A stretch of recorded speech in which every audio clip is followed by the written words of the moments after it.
There's a reason I've never worn false eyelashes. Ellie didn't like Tamara. I don't know why. I mean, it's not like Tamara ever bothered her or anyone.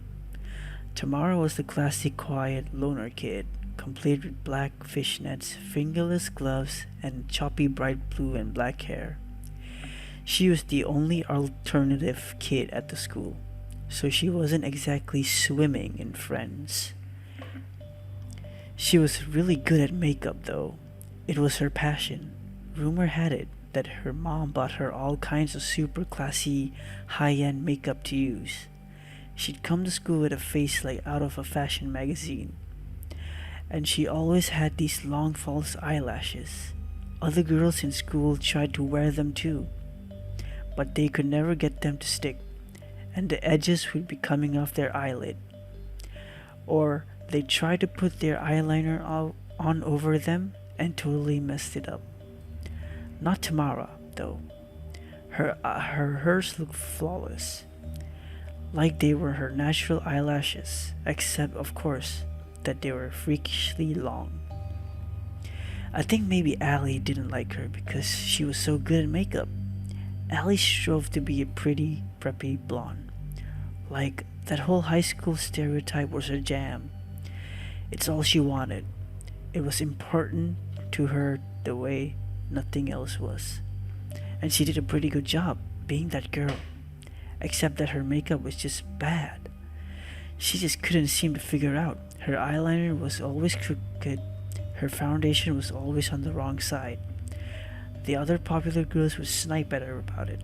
Looking back, I think she was so insecure about it that it just infuriated her that Tamara, who didn't even care about being popular or liked, was good at it, and not her. I don't know. It's all speculation at this point. It's been years since it happened, and it's not like I've talked about it either of them since.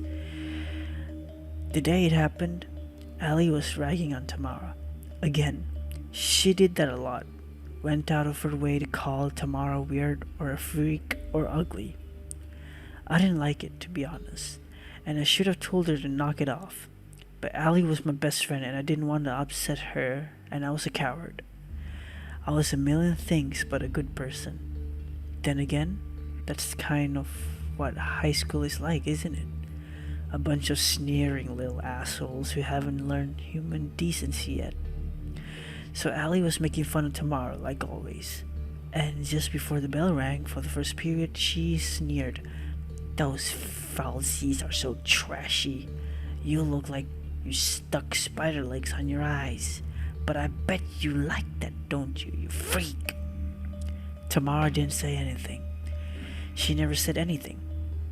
But she did watch Ali as I marched off to the first period. She watched in a way that made me uneasy. There wasn't anything unusual about that school day. It was a Friday, and Ali and I had planned a sleepover like we often did. We met up after school, and by that time, I just about forgotten Ali's snipe at Tamara that morning. It was easy to forget since it happened so often. It was just a normal part of our day at that point. About halfway on our walk to Ali's house, I felt hairs prickling on the back of my neck, like someone was watching me. I stopped in the middle of our conversation. Ali was about to open one of the books we were reading for English class, Pride and Prejudice, I think, and turned around, half expecting to see nobody there. But there was someone. Tamara. Ali looked at what I'd seen and immediately her face twisted in annoyance. Ugh, is she seriously following us?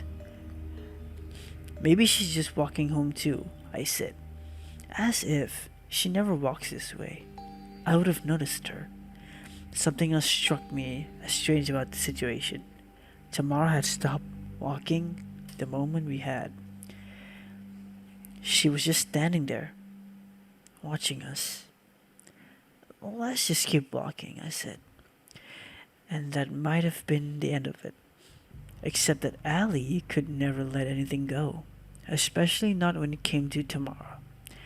"Hey, bitch!" she shouted. "What the fuck are you looking at?" Tamara didn't say anything. "What? You decided you wanted to follow us home? Think if you beg us, maybe we'll be friends with you? You're so pathetic. Tamara still didn't say anything, but she started walking towards us. I felt a sinking feeling in my stomach. Oh my god, she's actually coming over here, laughed Allie. But there was an edge to her voice. We should go, I said, with the kind of clarity that comes right before catastrophe.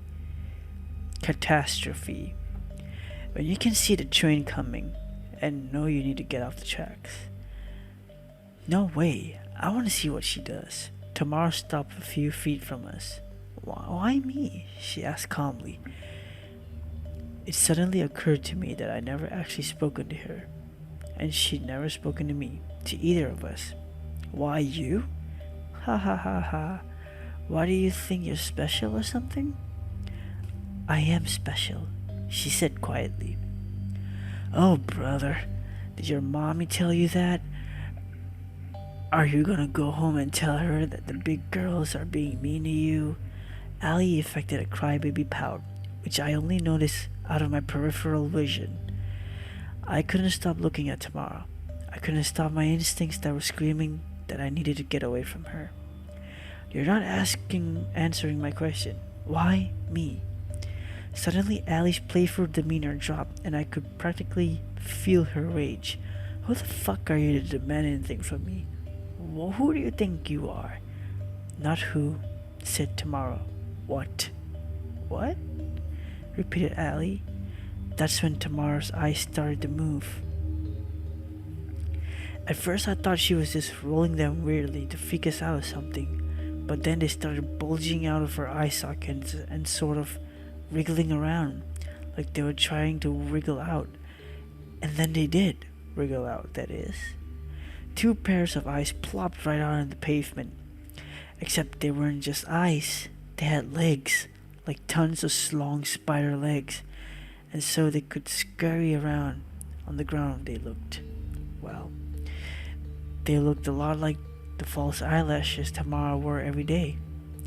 At the back of each eyeball was a tail. They looked like scorpion tails, only they appeared to be made of bone, white bone, covered in red gunk. We stared down the eyeballs.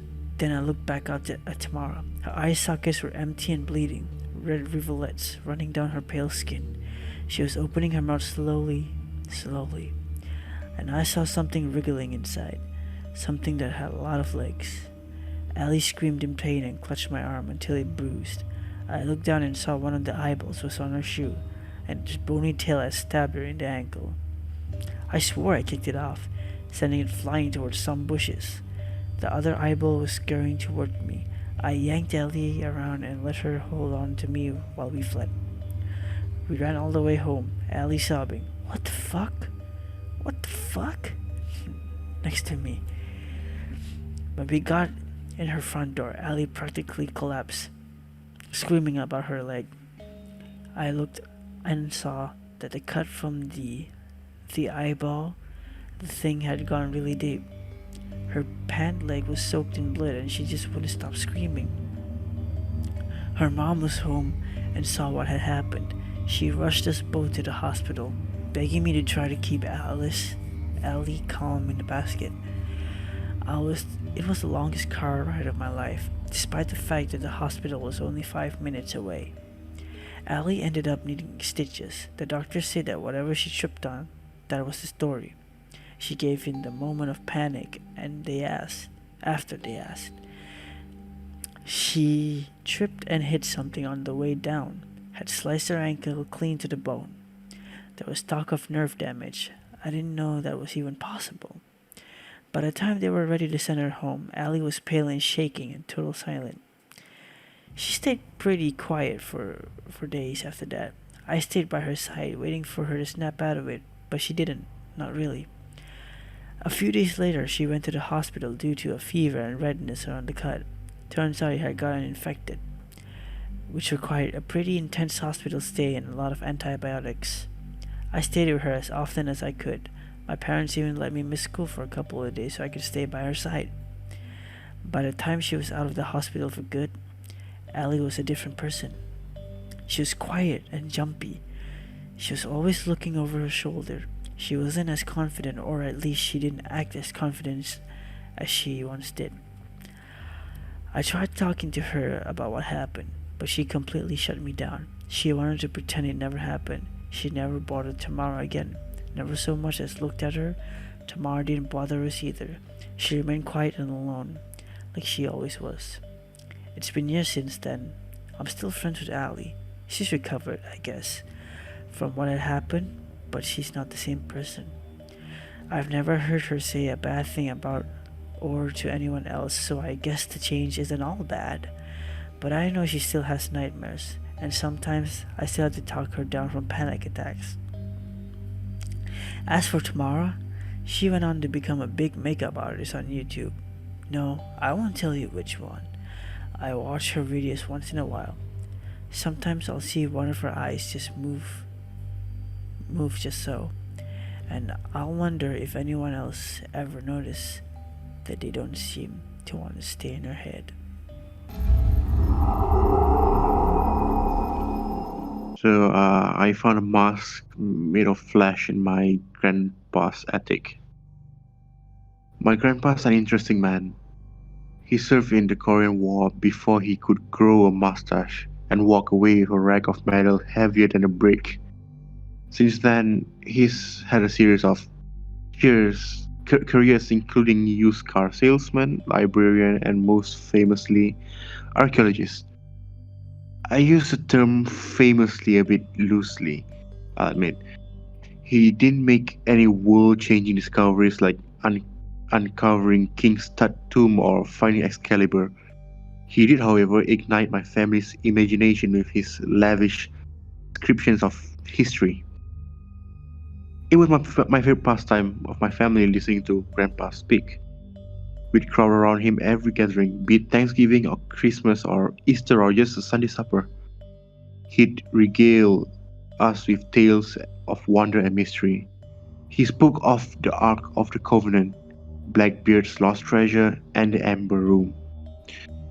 He also spoke of an old mask, one crafted 1,000 years ago by a man possessed by the devil.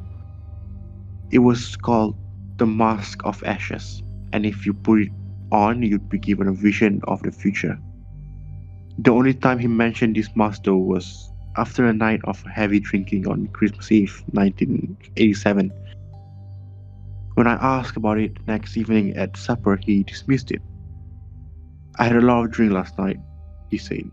I probably got a roll and started embellishing a bit. You'll have to forgive me, Andrew. I believed him. After all, who has an exaggerated point or two after a bottle of whiskey? No worries, Grandpa, I remember saying to him. You just spoke out about it in such detail. I thought it must be it must be real. Details are easy to fake when you're making it all up anyway. My grandpa's health began deteriorating not long after that. At first, it was small things. His memory began to fade, names escaped him. Then it was his balance. Walking became a challenge. Soon, he was confined in a wheelchair and only able to do most basic of activities with his hands. His skin turned swollen and pale, and the bright blue of his eyes faded to a shade of above gray. Once an avid gardener, his flowers withered and died without his attention. Soon too did his lawn.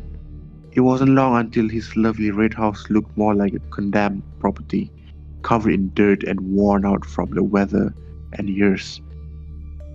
As a family, we tried to keep up with the maintenance as best as we could, but still the floorboards would rot and the wallpaper would peel. It got to the point where even being in a house felt draining.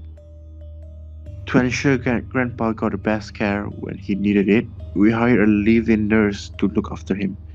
Unfortunately, the nurse passed away shortly after from a heart attack. We hired another. She quit, citing respiratory issues. Then we tried once more, this time ensuring we hired a young man with no prior health concerns. He wasn't even 30 years old yet. Not long after, though, he quit too, complaining about a deep pain in his leg. It became clear that without an upkeep the house needed, something toxic has taken root. After consulting an inspector who couldn't locate the source of the toxicity, we decided to have Grandpa move into a nursing home and have the house torn down. We agreed to pack Grandpa's belongings as a family. After all, it seemed risky hiring a moving firm when there were so many valuable lying about from his archaeology digs. We picked a date and showed up armed with respiratory masks, rubber gloves, and more cardboard boxes than Amazon warehouse. We decided the easiest way to get everything packed was to split the house into rooms and have different person pack one each. After a brief discussion and some heated coin flips and games of rock paper scissors, I drew the short straw and was left with the toughest room of them all, the attic. Truthfully, I didn't mind so much. Like I said, my grandpa was an interesting man, and I certainly have some curious knickknacks squirreled away up there. So I hid upstairs and pulled down on the dangling ceiling board. The attic wooden step drifted down with a haunting groan. A moment later, and the smell of old books, parchment, and red droppings greeted me. Given my grandpa's condition, I couldn't be certain the last time anybody beside the inspector had been up there. If I had to take a guess though, I'd say it'd been well over a decade. I ascended the step into the attic and squinted as my eye adjusted to the dim light. It was it wasn't anything special. Very typical as far as attic went. Complete with glow, sloped ceiling, and plain wooden floors. Boxes had been piled anywhere they could fit, with a tight path winding between them and led to the far side of the room, where the dusty desk sat in the faint sunbeam of a dirty, cobwebbed window. I made my way towards it, figuring working my way from back to front might be the best strategy. That way, I became more tired, the boxes would be closer to the stairs.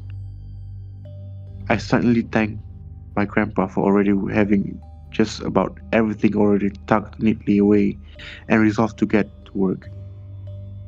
As I came upon the desk at the far end, I noticed a book opened on top of it, beside which was a plain mahogany box. Curious, I investigated. No doubt it this was the last project my grandpa had attempted to undertake before his health failed him. The book looked old, older than any book I've ever seen. Its pages were yellow and curled, and looked to have been penned by hand.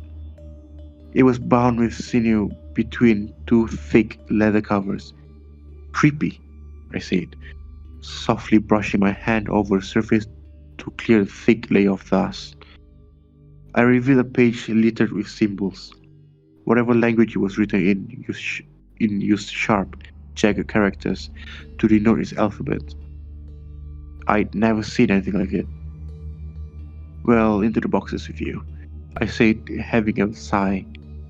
I closed the book with a proof of dust and placed it into the packing box next to me. Then I turned my attention to a mahogany container on the desk. Its craftsmanship was excellent. The wood was smooth, deep brown red, and even up in the attic, where the smell of red droppings reigned supreme, the box had a rich and clean scent to it. It was plain though, save for a small metal clasp on its front that originally looked to have been for a lock. I opened it. Inside was a mask, one of plain design. It had two eye holes cut out, as well as several sharp, uneven slits made for a mouth to speak and breathe through. I picked it up and took a closer look. The material the mask was made from looked a bit like dried skin. I pulled off a glove and ran my finger over it. It certainly felt like dried skin, probably animal hide. I muttered aloud, not wanting to consider the alternative. After studying it for several more seconds, I decided there was nothing particularly special about it and put it down. It was just an old mask. I consulted the inside of the box, ensuring that I hadn't missed anything. It was empty. For my grandpa's last project, this felt oddly anticlimactic. I suppose after a life of so many fantastic stories, I just expected something more significant. I picked the mask back up and tossed it into the mahogany container, then closed the lid with a gentle click of the latch. A memory prodded at the edge of my mind. I bit my lips, staring at the plain box, recalling a legend Grandpa told me many years ago. It had been Christmas Eve back then. He spoke about something called the Mask of Ashes, an object he later insisted he'd made up. I drummed my fingers on the box, and my imagination spun to life, recalling the wondrous tale he'd told of the mask that showed the wearer the future. This wasn't that. It couldn't be. He'd already admitted the entire story was drunken farce.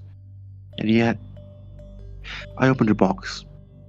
I'm not certain why, but maybe it was a sense of nostalgia mingled with an inability to accept that my grandpa had really got his whole life without any major discoveries. He'd always been such a clever man. I pulled my respiratory off my face and stared at the mask with mounting excitement. Reaching down, I flared open its bottom and brought it up over my head, and then slowly placed it over my face. I blinked. In front of me, I saw a dusty desk, my packing box with the books inside, and the mahogany container. Everything looked exactly as it had earlier. Well, I said, with a disappointing laugh. I'm not sure what I was expecting. I reached my hand up to the neck to remove the mask, but then the world began to bleed. I stopped, my heart thundering in my chest. The desk began to warp, and soon both it and the cobweb window bled away, pouring into a red soup on the floor. Around me, the high stacked boxes did the same. Soon I stood in a pool of blood up to my knees, warm and thick and rich with the smell of iron. Incredible! I breathed, unable to contain my fascination. I took a step forward, and the pool of blood shifted, creating a small wave that rippled upon the surface. For several moments I gazed around in stunned silence, hardly able to believe what I was seeing, what I was feeling. After all this time, Grandpa truly had made a massive discovery. His final project was also his greatest. I had to tell my family. I had to tell the world. This was more than discovering some rusty sword or old treasures. This was something that would change the way we understood the world, history, and religion entirely. This was something unlike anybody had ever seen. I pulled the mask off of my face and, beaming, turned to leave the attic. The blood shifted. It sent a wave cascading forward, and I realized the attic was gone entirely. The space around me was a pool of crimson as far as I could see. My smile faltered. I looked down at the animal hide mask in my hand, and noticed it was gone. I trudged forward through the blood, moving towards where I knew the attic door ought to be. I held my breath and divided down, running my hands over the ground and trying to find the ledge that would release the stairs and free me from the nightmare. The ground was entirely smooth, no ledge, no stairs. I emerged from the pool with a gasp of air, then shouted and screamed. I called for my father, my sister, my aunt. I called for anybody at all. Do you mind? A voice croaked. I wheeled around in a splash of blood. A great creature, 12 feet tall, loomed before me. Its legs were curved with thick hair in the fashion of a goat. and its four eyes were made of fire. "You're making a bit of a scene," it said. "We can hear you 2 circles down." I swallowed, my panic both mounting at the sight of this monstrosity and warning at the indifferent casualness of its voice. Who are you?" It rose 4 eyebrows and reached out, clasping me on the shoulder with a long fingered hand. It pulled me into a tight squeeze at its side. "That's more like it. Name's Lucifer, but you can call me Lou. You're a little late, but we should be able to fit you in." He snapped his finger and a piece of floating parchment appeared before him. He swiped at it with a finger and I noticed my name was crossed off in rather dramatic line of fire. "That's all four. We're ready to go," he said. Ready to go?" I squirmed away from him. This was turning to full-blown acid trip territory. Nothing made sense. The attic, I decided, must have been the source of the house's toxicity problems, and now I was having some kind of hallucination and direct exposure. "Sorry," I said. "All four of what?" "Horsemen," Lucifer said with a serrated smile. We're running behind though. If it's alright with you, I'd like to skip orientation and get the apocalypse started."